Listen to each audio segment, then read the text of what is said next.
I'm a 27-year-old guy, and I need to get this out of my system because I can't talk to anyone about it right now. My hands are shaking as I type this, but here it goes.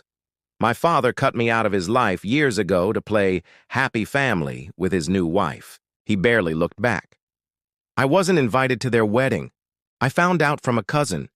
They even changed their address and didn't tell me. I was erased like I never existed. I moved on. Or tried to. I've been with this girl. Let's call her Amy, 24F, for the past 2 years. I met her at this fancy coffee shop near my office, where she was working as a barista while finishing her master's in marketing. She had this magnetic energy, always smiling, remembering orders, chatting with everyone. Mine was a large caramel latte with an extra shot. Yeah, basic, I know. She'd have it ready before I even made it to the counter. We started talking more about her classes, my work, I'm in finance, the usual stuff. Amy felt different.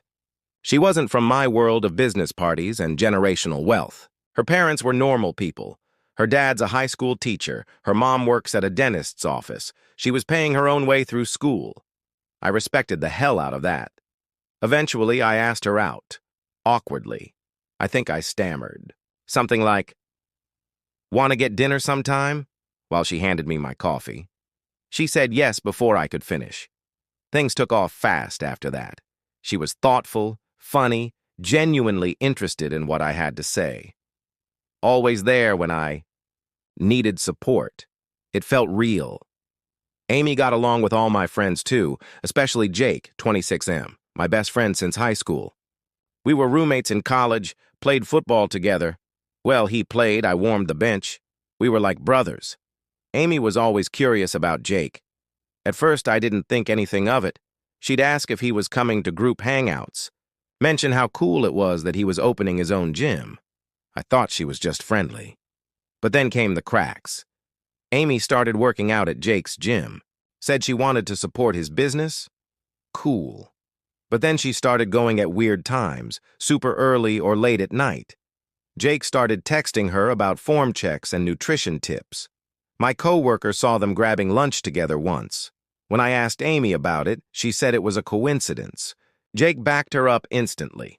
They were always ready with explanations. Still, Amy was the perfect girlfriend. Little notes in my work bag, cooking my favorite meals, helping with presentations. She even won over my mom, who started talking about wedding venues. I started looking at rings. Jake came with me to the jewelry store. Then came the bigger red flags. She got weirdly defensive about her phone. Started canceling plans but posting gym selfies during those exact times. She'd get ready for the gym like she was going to a photo shoot. New clothes, full makeup, matching sets, always when Jake was working. Amy started talking about Jake all the time. Like we'd be discussing movies and she'd say, "Jake thinks that one's overrated." Since when did Jake's opinion matter so much? Then came the moment I couldn't ignore. I had a big work party. Amy always came to those. But 30 minutes before, she texted saying she had a horrible migraine and needed to stay in. Disappointed but understanding, I went alone. At the party, my coworker showed me a story his girlfriend posted from Jake's gym. Amy was in the background, laughing, working out, not home, not sick. I confronted her. She spun this story about how exercise helps her migraines and Jake was just helping out. She flipped it on me, accused me of not supporting her health. I felt like I was losing my mind. The final straw? I tried to surprise her with flowers one day. She usually worked at the coffee shop until 4. I showed up at 3:30. Her coworker said Amy left at 2, claiming she felt sick. I called, straight to voicemail. Later that night, gym selfie with Jake. Caption, pushing limits. Grind mode, no excuses.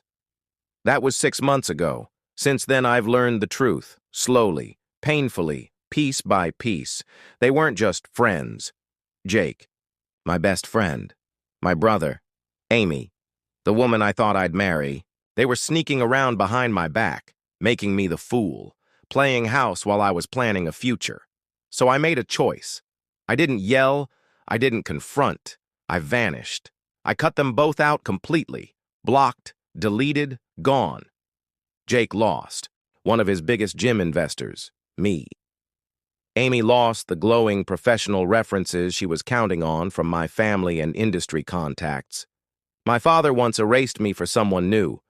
Now I know how he felt when she left him and took everything with her. He came crawling back to me recently, alone, betrayed, begging, but I didn't answer the call. Some choices echo. Mine will haunt them forever. I should have trusted my gut. It started small, those little gut check moments you brush off until they stack up so high, you can't ignore them anymore. At 10:22, Amy posted a selfie, seemed harmless, but at 10:23, I noticed something in the mirror behind her. A guy, just barely visible, Jake. When I brought it up at 10:25, she immediately deleted the post. By 10:27, she said her coworker must have been mistaken about her schedule. At 10:30, she pulled the old "I was studying late" excuse. But Snapchat told a different story. It showed her at Jake's gym, not the library. When I asked about it, she flipped it. Accused me of tracking her, controlling her, made me feel like I was the problem. Like I was crazy for even noticing. Even my mom sensed something was off. Amy used to text her all the time. Recipes, life updates, little check-ins. Then she stopped. Said she was too busy with grad school. But somehow she always had time to like and comment on Jake's posts within minutes of him uploading them. I started feeling off, insecure, which isn't me. So I started going to the gym more, tried to level up physically. Amy barely noticed. "Oh, that's nice," she'd mutter without looking up from her phone. Meanwhile, Jake would post a shirtless pic, and she'd stop mid-sentence to like it. Comment. Something flirty for everyone to see. That's when I started spiraling. One afternoon, I had a work meeting cancel last minute. Decided to grab coffee before heading home. That's when I heard her voice, from a cafe near my office. Amy, laughing loudly with a group of women I didn't recognize. Something about the tone made me stop. It wasn't just laughter. It was mocking. I shouldn't have eavesdropped, but I did. She was joking about my coworkers, saying the women were jealous, the guys stared at her whenever she visited. Then she started talking about Jake, about their chemistry, called me safe, said Jake was the real passion. Her friends were eating it up like it was a damn Netflix drama. I walked in shaking. Amy's expression barely changed, just a flicker of surprise before she slapped on a fake smile. "Babe, what are you doing here?" she said, way too loud. I didn't say much, just stared. "So you're not calling me a boring placeholder while you sneak around with Jake?" Her friends froze. Amy kept laughing, said it was just girl talk. Jokes. "You're so sensitive," she said, still smiling. I didn't argue. I wasn't going to put on a show. I just said, "Right, no big deal," and walked out. The ride home was silent. When we got inside, she exploded. "You embarrassed me!" she snapped. I laughed, just one sharp, bitter breath. "Embarrassed you? Prove it's a joke then. Read your text with Jake, out loud." Her face changed. She crossed her arms, said I was being controlling again. Refused. I grabbed her phone, just sitting on the counter, and opened the messages. No confessions, no "I love yous." But the texts were too much, too familiar. Late-night chats, inside jokes, flirty banter. It didn't feel innocent. So I walked out. Couldn't even look at her. I drove straight to Jake's place, ready to confront him.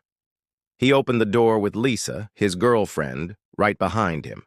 Jake looked confused, played dumb. "She's just a client, man." Lisa backed him up. "Jake would never do that to you." I felt like an idiot. They all made me feel like I was paranoid. Like I was throwing away my relationship over nothing. I almost believed them. Amy started love-bombing me. Constant affection, future plans, long messages about how much she loved me. But anytime Jake came up, she tensed, stopped going. To the gym. Said she'd block him if it made me comfortable. But something felt off. Then I got a message from Maria, someone at Amy's office. She said she felt guilty keeping quiet, sent me screenshots of Amy's work calendar, filled with fake meetings that lined up exactly with Jake's training schedule. When I confronted Amy, she cried, said Maria was jealous, said I was abusive for not trusting her, even got friends to text me defending her. Jake doubled down, said I needed therapy for trust issues. They were gaslighting me from every angle, and people believed them. I decided I needed proof, real proof. One of the other trainers at Jake's gym, Mike, let me access some of the security footage. What I saw made my stomach drop. Amy, going into Jake's private training room, late at night, staying hours, looking messy when she left. When I brought it up, she said they were doing intense workouts, that I was sexualizing fitness. Jake played the professional. Lisa defended him. Everyone said I was obsessed. I was losing my mind. I was turning into someone I didn't even like, checking phones, watching footage, doubting everything. That night, I sat in my car for 2 hours, and I realized it didn't even matter anymore if they were hooking up. The trust was gone. Amy had humiliated me. Jake betrayed me. I was done. I texted Amy that it was over. Blocked her. Blocked Jake. Told my doorman not to let either of them near me. 3 days later, I got an anonymous email. Subject line, proof. About Jake and Amy. I almost deleted it, but I clicked. It was a Google Drive folder. Hundreds of screenshots, videos, voice recordings. One of Jake's own gym buddies had compiled it all. Turns out Mike wasn't the only one suspicious.